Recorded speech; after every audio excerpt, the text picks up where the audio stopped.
Okay, I have to admit this is a tough one. Man-E-Faces. I always liked Man-E-Faces. I didn't have Man-E-Faces as a kid. I did get him later. I did consider him one of the main ones of the line.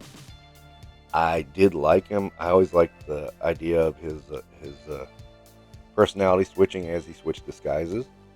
I thought that was cool.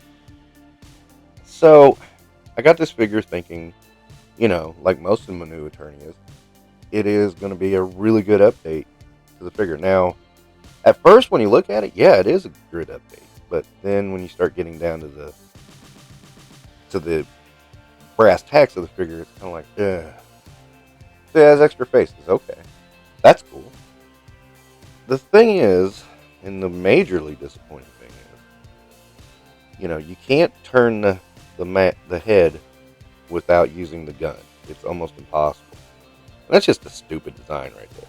And I know that kind of harks back to the original toy, but it just bothers the crap out of me.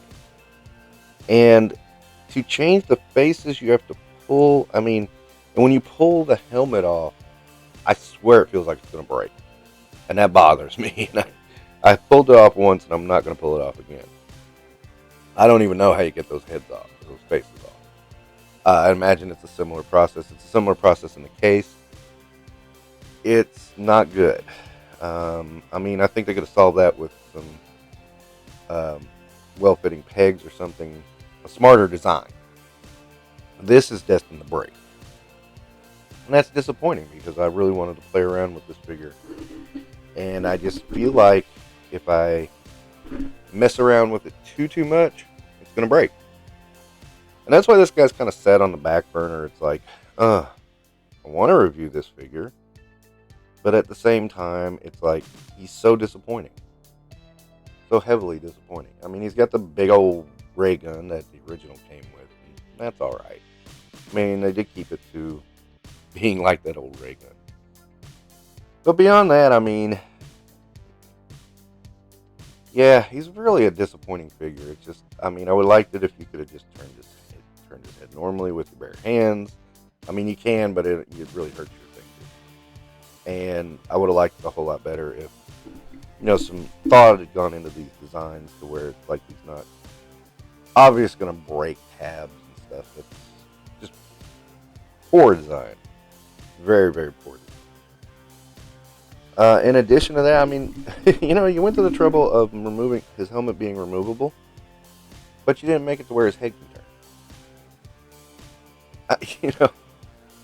You could at least made it to where his head can turn and he can look side to side. But as it is, he has no head articulation other than the switching of the face. There's no reason for that.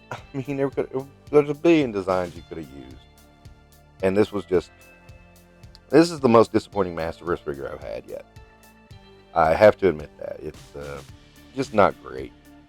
It's not good on any level. It's just pathetic. I've said it. It's pathetic. Okay?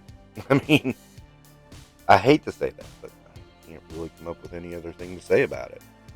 I really wish it was better, but no, it's just not there. It's just not going to work.